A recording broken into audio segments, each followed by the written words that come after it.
আপনারা দেখছেন বাংলা এগিয়ে। বর্তমান পরিস্থিতির উপর খুব দুঃখের সঙ্গে বলতে হয়, দেশ কিন্তু খুব খারাপ একটা সংকটজনক পরিস্থিতির মধ্যে দিয়ে যাচ্ছে। ডক্টর রাধা বিনোদন পালের নামে রাস্তার নামকরণ আসানসোলে। ডক্টর দেবাশিস সরকারের উদ্যোগে গৃহীত ঐতিহাসিক সিদ্ধান্ত।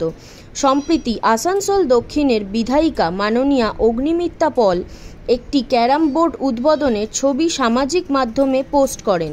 এই ঘটনাকে ঘিরে প্রতিক্রিয়া জানিয়ে আসানসোল পৌর নিগমের 6 নম্বর ওয়ার্ডের বড় চেয়ারম্যান ও 84 নম্বর ওয়ার্ডের কাউন্সিলর ডক্টর দেবাশিস সরকার জানান, বিধায়কের কাজ জনসাধারণের বৃহত্তর কল্যাণে ভূমিকা রাখা, যেমন রাস্তা নির্মাণ ও উদ্বোধন, চাকরির সুযোগ বৃদ্ধির জন্য বিধানসভার প্রচেষ্টা এবং সামাজিক প্রকল্পগুলোর কার্যকর বাস্তবায়ন।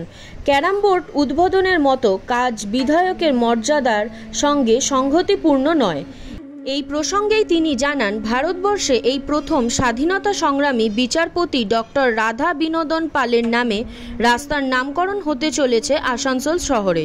এই ঐতিহাসিক সিদ্ধান্ত বাস্তবায়নে ডক্টর সরকার নিজেই তৎপর ছিলেন এবং তিনি মাননীয় মেয়র ও মেয়র পরিষদের সঙ্গে সমন্বয় করে প্রস্তাবটি উপস্থাপন করেন। তার উদ্যোগেই আসানসোল পৌর নিগমে এই প্রস্তাব রেজলিউশন হিসেবে পাশ হয়েছে।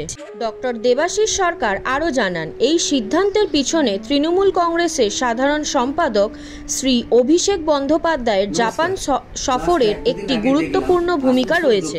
মাননীয় বিজেপির বিধায়িকা কিছু ক্যারাম বোর্ড বিতরণ করেছেন এবং বলা যায় নির্লজ্জভাবে সোশ্যাল মিডিয়ায় তার ছবি শেয়ার করেছেন। উনি বোধহয় জানেন না যে আসানসোল মিউনিসিপ্যাল কর্পোরেশন তৃণমূল কংগ্রেস পরিচালিত বোর্ড তাদের কাউন্সিলরদের মাধ্যমে প্রত্যেক বছর ক্যারাম বোর্ড বিতরণ করেন এবং লাস্ট বছর এই ধরনের 10টি বোর্ড আমি বিতরণ করেছি, কোথাও কিন্তু ছবি দিইনি। একজন বিধায়িকার কাজ হয় long term developmental infrastructural development projects for the people, of the people, by the people. উনি খুব ভালো হয় যদি চাকরির ব্যাপারটা একটু বলতেন, কেন ওনার দলেরই প্রতিশ্রুতি ছিল বছরে 2 কোটি চাকরি, কিন্তু 200 চাকরিও কোথাও হয়নি। দেখুন লং টার্ম, এবং ওনারা দাবি করেন আমরা সনাতনী। তাহলে স্বর্গীয় মাননীয় ডক্টর রাধা বিনোদ পাল সম্বন্ধে ওনারা কোনো শব্দ ব্যবহার করেন না, কিন্তু আমাদের দলের নেতা মাননীয় অভিষেক বন্দ্যোপাধ্যায় টোকিওয় যে তার মূর্তিতে পুষ্পার্ঘ্য অর্পণ করেছেন এবং তাকে শ্রদ্ধা জানিয়েছেন। এবং আমি আসানসোল মিউনিসিপ্যাল কর্পোরেশনের সর্বপ্রথম এই প্রস্তাবটা দিই যে ডক্টর রাধা বিনোদ পালের নামে একটি রাস্তা নামাঙ্কন করা হোক। মাননীয় মেয়র সাহেব সেটিকে অনুমোদন দিয়ে আমাকে বিওসিতে প্লেস করতে বলেছেন এবং আমার প্রস্তাব অলরেডি প্রস্তাব ওরা সই করে দিয়েছেন এবং আমি এটা বিওসিতে প্লেস করব। তাহলে এই ধরনের কোনো কাজ করা উচিত যেটা জনগণের কাছে উপকারের জন্য হবে। ধন্যবাদ।